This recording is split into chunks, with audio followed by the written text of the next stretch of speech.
கர்த்தருடைய பரிசுத்த நாமத்துக்கு மகிமை உண்டாதாக. ஆண்டவராக இயேசு கிறிஸ்துவின் இனிய நாமத்தினால் உங்களை வாழ்த்துகிறேன். இந்த வீடியோ மூலமாக உங்களை சந்திப்பதில் மிக்க மகிழ்ச்சி.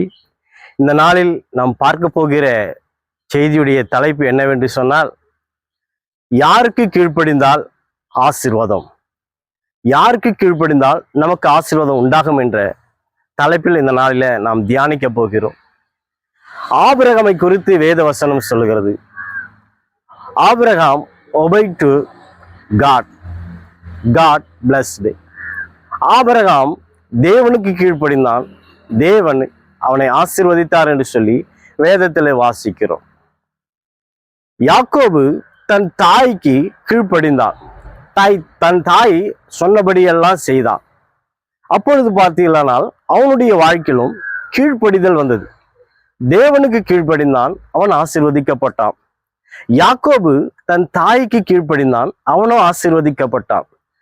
அப்படி என்று சொன்னால் நாம் யாருக்கு கீழ்ப்படிய வேண்டும் என்பதை இந்த நாளில நாம் தியானிக்க போகிறோம். ஆண்டவர் சொல்லுகிறார், கர்த்தர் சொல்லுகிறார், நீ உன் தேசத்தை விட்டு உன் இனத்தை விட்டு நான் காண்பிக்கிற தேசத்துக்கு போய் என்று சொல்லுகிறார். ஆபிரகாமுடைய முதல் கீழ்ப்படிதலை விட்டுட்டு போ, எல்லாத்தையும் விட்டுட்டு போ. அவன் கர்த்தர் சொன்னபடியே எல்லாவற்றையும் விட்டுட்டு அவன் கர்த்தர் சொன்ன இடத்திற்கு புறப்பட்டு போனான். வேதம் சொல்லுகிறது, அவன் போகும் இடம் இன்னதென்று அறியாமலே அவன் சென்றான் என்று சொல்லி. அதை பார்த்த கர்த்தர் அவனை ஆசீர்வதித்தார். அப்போ தேவனுக்கு கீழ்ப்படிந்ததுனால கர்த்தர் அவனை ஆசீர்வதித்தார் என்று நாம் பார்க்கிறோம். ஆனால் இங்கு பார்க்கிறோம், யாக்கோபை குறித்து பார்க்கிறோம், அவன் தன் தாய்க்கு கீழ்ப்படிந்தான். தாய் என்ன சொன்னார்? ஏசாக்கு கிடைக்க வேண்டிய ஆசீர்வாதத்தை நீ பெற்றுக்கொள்ளும்படிக்கு ஒரு தவறை செய் என்று சொல்லுகிறார். யாக்கோபு முதலாவது கட்டுறுதல் செய்து விட்டாலும், செய்ய மாட்டேன், அது பிரச்சனை ஆயிடும், சாபம் வந்துடும் அப்படின்னு சொன்னாலும், பிற்பாடு பார்த்தீங்கன்னா அவன் தன் தாயினுடைய சொல்படிதான் செய்தான்.